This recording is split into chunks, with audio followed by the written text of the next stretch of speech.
See even 2028ಕ್ಕೆ ತಯಾರಿ ನಡೆದಿದೆ. B J P ಸರ್ಕಾರ ಬರಬೇಕು ಅನ್ನೋ ಇಚ್ಛೆ ಅಲ್ಲಿದೆ. ಸೊ ಅಂತಿಮವಾಗಿ ಮತದಾರ ಏನು ತೀರ್ಮಾನ ಮಾಡ್ತಾನೋ ಆ ವಾತಾವರಣ ಅಂತೂ ಇದೆ. ಇಷ್ಟು ಸರಿನೂ ಬಿ ಜೆ ಪಿ ಪಕ್ಷ ಯಾವುದೇ ಕಾರಣಕ್ಕೂ ಫುಲ್ ಫ್ಲೆಡ್ಜ್ ಮೆಜಾರಿಟಿ ಬಂದಿಲ್ಲ. ಯಾರೋ ಒಂದಿಷ್ಟು ಜನ ಪಾರ್ಟಿ ಬಿಟ್ಟು ಬಂದರು ಅಥವಾ ಯಾವುದೋ ಸಮ್ಮಿಶ್ರ ಸರ್ಕಾರ ಮಾಡ್ಕೊಂಡ್ವಿ. ಈ ಥರದ ಮೇಲೆ ಬಿ ಜೆ ಪಿ ಸರ್ಕಾರವನ್ನು ಕರ್ನಾಟಕದಲ್ಲಿ ಮಾಡಿದ್ದೀವಿ. 104ವರೆಗೂ ನಾವು ಹೋಗಿದ್ದೀವಿ ಮತ್ತು ಇದು ಮಾಡಿಲ್ಲ. ಸೊ ಈ ಸರಿ ನಮ್ಮ ಎಫರ್ಟ್ ಇರ್ತಕ್ಕಂಥದ್ದು ಆ್ಯಂಟಿ ಇನ್ಕಂಬ್ರೆನ್ಸಿ ಇವಾಗ ಆಡಳಿತ ಪಕ್ಷಕ್ಕೆ ಇರ್ತಕ್ಕಂಥದ್ದನ್ನು ನೋಡಿಕೊಂಡು ಚೇಂಜ್ ಆಫ್ ದ ಲೀಡರ್ಶಿಪ್ಪು ಇವೆಲ್ಲವೂ ಕೂಡ ಸ್ವಾಭಾವಿಕವಾಗಿ ಎಲ್ಲ ಪಾರ್ಟೀಸಲ್ಲೂ ಎಲ್ಲ ಸರ್ಕಾರಗಳಲ್ಲೂ ಸಂದರ್ಭದಲ್ಲೂ ನಡೀತಾ ಇರ್ತದೆ. ಬಟ್ ಬರ್ತಕ್ಕಂಥ 2028ಕ್ಕೆ ರಾಜ್ಯ ಮತ್ತು ರಾಷ್ಟ್ರದ ಆಡಳಿತ ಒಂದೇ ಜೊತೆಗಿರಬೇಕು, ಇದರಲ್ಲಿ ಉದ್ಧಾರ ಆಗುತ್ತೆ ಅನ್ನೋದು ಒಂದು ಭಾವನೆಯಲ್ಲಿದ್ದಾವೆ. ಅದಕ್ಕೆ ಭಾಳಷ್ಟು ಎಕ್ಸಾಂಪಲ್ಸು ನಡೀತಾ ಇದೆ. ಎಲ್ಲೆಲ್ಲಿ ನಮಗೆ ಆ ಥರದ್ದು ನಮಗೆ ದಕ್ಷಿಣ ಭಾರತದಲ್ಲಿ ನಮಗೆ ಇನ್ನೂ ಕೂಡ ಹೋಲ್ಡು ಪೂರ್ಣ ಪ್ರಮಾಣದಲ್ಲಿ ಬಿ ಜೆ ಪಿ ಪಕ್ಷಕ್ಕೆ ಸಿಕ್ಕಿಲ್ಲ. ಕರ್ನಾಟಕ ಒಂದು ಒಳ್ಳೆ ಓಪನಿಂಗ್ ಇದೆ. ಐ ಥಿಂಕ್ 2028ಕ್ಕೆ B J P welcome ಬಿಡಿದ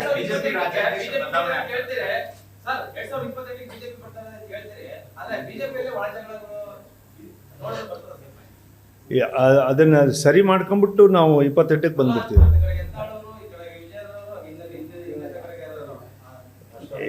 Yatnal ಅವ್ರದ್ದು ನಿನ್ನೆನೇ ಅವ್ರು ಹೇಳ್ಬಿಟ್ರು, ನಾನು ಬಿ ಜೆ ಪಿ ಚಿಹ್ನೆಯಲ್ಲಿ ನಾನು ಬಂದಿದ್ದೀನಿ, ನಾನು ಬಿ ಜೆ ಪಿ ಚಿಹ್ನೆಗೆ ಓಟ್ ಹಾಕ್ತೀನಿ ಅಂತ ಹೇಳ್ಬಿಟ್ಟು ನಿನ್ನೆ ಓಟು ಅವರು ಪ್ರಾಮಾಣಿಕವಾಗಿ ಹಾಕಿದ್ದಾರೆ. ಸೊ ನಾಳೆ ಬರತಕ್ಕಂಥ ಚುನಾವಣೆಯನ್ನು ಕೂಡ ಇದೇ ಥರದ ವಾತಾವರಣನ ನಾವು ಸೃಷ್ಟಿ ಮಾಡ್ತೀವಿ. ಬಿ ಜೆ ಪಿನ 2028ಕ್ಕೆ ಕರ್ನಾಟಕದಲ್ಲಿ ತರ್ತೀವಿ.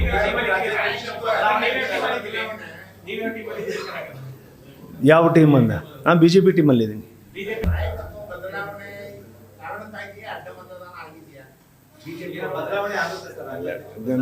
ರಾಜ್ಯಾಧ್ಯಕ್ಷ ಬದಲಾವಣೆ ಐ ಥಿಂಕ್ ಅವರು ಹೆಂಗಿದ್ರು ನೀವು 2.5 ವರ್ಷ 3 ವರ್ಷ ಮುಗಿಸ್ತಾನೆ ಬಂದ್ಬಿಟ್ರು. ಇವಾಗ ನವಂಬರಿಗೆ ಅದು ಮುಗೀತದೆ ಟರ್ಮ್ಸ್ ಅವ್ರದ್ದು ಅವಧಿ. ಮತ್ತು ಇಲ್ಲಿವರೆಗೂ ಕೂಡ ಅವರಿಗೆ ಯಾವುದೇ ಥರವಾದ ಅಧಿಕೃತವಾಗಿ ನೀವೇ ಇದು ನಾಮಿನೇಷನ್ ಹಾಕಿ ಅಂತ ಹೇಳ್ಬಿಟ್ಟು ಅವ್ರಿಗೆ ಕೊಟ್ಟಿಲ್ಲ. ಅವ್ರು ನಾಮಿನೇಷನ್ ಹಾಕಿ ನೀವು ಇದನ್ನು ಅಂತ ಹೇಳೋವರೆಗೂ ಕೂಡ ನಮಗೆ ಒಂದು ಆಂತರಿಕವಾಗಿರ್ತಕ್ಕಂಥ ಪ್ರಜಾಪ್ರಭುತ್ವದ ಧ್ವನಿ ಇದೆ. ನೀನು ನಿನ್ನ ಭಾವನೆಗಳನ್ನು ನಿನ್ನ ವಾದವನ್ನು ಮಂಡಿಸ್ಬೋದು ಅಂತೇಳಿ ನಾನು ಆ ವಾದವನ್ನು ನಾನು ಮಂಡಿಸ್ತಾ ಇದ್ದೀವಿ. ಸತತವಾಗಿ 2 ವರ್ಷದಿಂದ ಮಂಡಿಸ್ತಾ ಇದ್ದೀವಿ. ಸೊ ಇವತ್ತಲ್ಲ ನಾಳೆ ಅದಕ್ಕೆ ನಾನಾ ಕಾರಣಗಳಿದ್ದಾವೆ. MP ಎಲೆಕ್ಷನ್ಸಲ್ಲಿ ನಾವು ಕಳ್ಕೊಂಡಿದ್ದೀವಿ. 25 ಇದ್ದಿದ್ದನ್ನೇ ಈಗ 17ಕ್ಕೆ ಬಂದಿದ್ದೀವಿ. ಬೈ ಎಲೆಕ್ಷನ್ಸ್ ಕಳ್ಕೊಂಡಿದ್ದೀವಿ. ಕೌನ್ಸಿಲ್ ಎಲೆಕ್ಷನ್ಸ್ನ ಕಳ್ಕೊಂಡಿದ್ದೀವಿ. ನಿನ್ನೆನೂ ಕೂಡ ನಮಗೆ ಈ ಕ್ರಾಸ್ ವೋಟಿಂಗ್ ಆಗಿರ್ತಕ್ಕಂಥದ್ದು ಹಿಡಿತಾ ಇಲ್ಲ ಅನ್ನೋ ಪ್ರಶ್ನೆಯೂ ಕೂಡ ಬಂದಿದೆ. ಈ ಥರದ ಅನೇಕ ವಿಚಾರಗಳಲ್ಲಿ ಎಲ್ಲವೂ. ಆಮೇಲೆ ವಕ್ಫ್ ಹೋರಾಟ ಮಾಡಿದ್ವಿ, ಅಥವಾ ಬಾಂಗ್ಲಾದೇಶ ನುಸುಳುಕೋರರ ಬಗ್ಗೆ ಮಾತಾಡಿದ್ವಿ, ವಾಲ್ಮೀಕಿ ಬಗ್ಗೆ ಮಾಡಿದ್ವಿ. ಇದೇ ಹಿಂದಿನ ಮುಖ್ಯಮಂತ್ರಿಗಳು on the floor of the house ನಾನು ಕನ್ಫೆಷನ್ನೇ ಮಾಡಿದರು.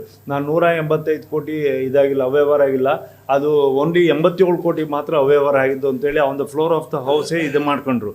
ಅದೇ ರೀತಿಯ ರಾಜಣ್ಣ ಇದೇ ಕೂತಿರ್ತಕ್ಕಂಥ ಮಂತ್ರಿಗಳನ್ನ ನನ್ನ ಮೇಲೆ CD ಮಾಡಿದ್ದಾರೆ ಅಂತೇಳಿ ಅವರು ಮಾಡಿದರು. ಪ್ರತಿಪಕ್ಷಗಳು ನೀವು ಹೇಳಿದಾಗೆ ಈ ಥರ ಕೆಲಸ ಮಾಡಬೇಕಾಗಿರ್ತಕ್ಕಂಥದ್ದನ್ನ ಮಾಡಿಲ್ಲ. ಯಾಕಂದರೆ ನಾವು ಒಬ್ಬ ರಾಜಕೀಯ ಮನೆಯಿಂದ ಬಂದಿರೋದ್ರಿಂದ ನಮ್ಮ ಅಪ್ಪರನ್ನ ನೋಡಿದ್ದೀನಿ.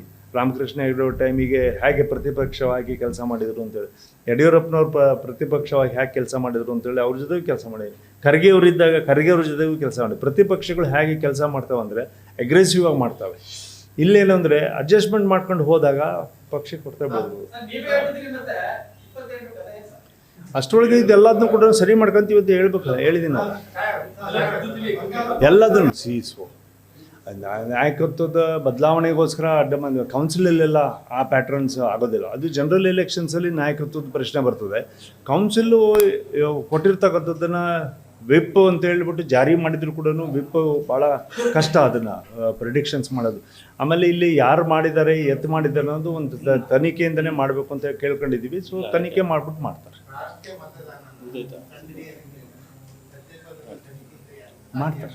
ಇಟ್ಸ್ ವೆರಿ ಡಿಫಿಕಲ್ಟ್, ಬಟ್ ಮಾಡ್ಬೋದು. ಸಿ ವಿಶ್ವಾಸಕ್ಕೆ ತಗೊಳ್ಳೋ ಪ್ರಶ್ನೆ ಬರೋದಿಲ್ಲ ಇಲ್ಲಿ. ನಾವು ಅವರ ಅಧ್ಯಕ್ಷರನ್ನಾಗಿ ರಾಷ್ಟ್ರೀಯ ನಾಯಕರು ಘೋಷಣೆ ಮಾಡಿದಾರಂತೆ. ಅವ್ರು ಇರೋವರೆಗೂ ರಾಷ್ಟ್ರೀಯ. ಬಟ್ ಅವ್ರ ವಾದಗಳ ಅಪ್ರೋಚ್ ಏನಿದೆ ಅದು ಸರಿಯಾದಂಥ ಹಾದಿಯಲ್ಲಿಲ್ಲ, ಜನ ಸಂಘಟನೆ ಮತ್ತು ಪಕ್ಷದ ಸಂಘಟನೆಯಲ್ಲಿ ಪೂರಕವಾಗಿಲ್ಲ ಅಂತೇಳಿ ನಮ್ಮ ವಾದ ಇತ್ತು. ಅದಕ್ಕೆ ಇವತ್ತಿನವರೆಗೂ ನಮ್ಮನ್ನು ಯಾರು ಕೂಡ ನೀವ್ಯಾರು ಇದ್ರ ಬಗ್ಗೆ ಮಾತನಾಡಬೇಡಿ ಅಥವಾ ನಿಮ್ಮ ಹೋರಾಟನ ಬಿಟ್ಟು ಹಾಕ್ಬಿಡಿ ಅಂತ ಹೇಳಿಲ್ಲ. ವಕ್ಫನ್ನ ನಮಗೆ ಇಲ್ಲಿವರೆಗೂ ಕೇಂದ್ರದವರೇ ಸಪೋರ್ಟ್ ಮಾಡಿದರು, ಪಕ್ಷನೂ ಸಪೋರ್ಟ್ ಮಾಡ್ತು. ಅದು ಕಾನೂನು ಮಾಡತಕ್ಕಂಥದ್ದಕ್ಕೆ ಕರ್ನಾಟಕದ ವಕ್ಫ್ ನಾವೇನು ಅಲ್ಪಸಂಖ್ಯಾತ ಮತ್ತು ಬ್ಯಾಕ್ವರ್ಡ್ ಕ್ಲಾಸಸ್ ನಾನು ಲೆಜಿಸ್ಲೇಟಿವ್ ಕಮಿಟಿ ಚೇರ್ಮನ್ ಇದ್ದೆ, ಅವ ಮಾಡಿರ್ತಕ್ಕಂಥ ಅಲ್ಲಿ ಕೊಟ್ಟಿದ ಮೇಲೆ ದೇ ಅಡಾಪ್ಟೆಡ್ ಇಟ್. ಸೊ ಈ ಥರದ್ದಕ್ಕೆ ನಮಗೆಲ್ಲ ಸಹಕಾರ ಕೊಟ್ಟಿದ್ದಾರೆ. ಅದನ್ನು ಮಾಡಲ್ಲ ಅಂದರು. ಅದು ಮಾಡಿದರೂ ಕೂಡ ಪಕ್ಷದ ಹೆಸರಲ್ಲೇ ಮಾಡಿದ್ದೀವಿ, ಸಂಘಟನೆನ ಅಲ್ಲೇ ಪರ ಆಗಿದೆ. Thank you. Karnataka news digital ಚಾನಲನ್ನು ಈಗಲೇ ಸಬ್ಸ್ಕ್ರೈಬ್ ಮಾಡಿ. ಧನ್ಯವಾದಗಳು.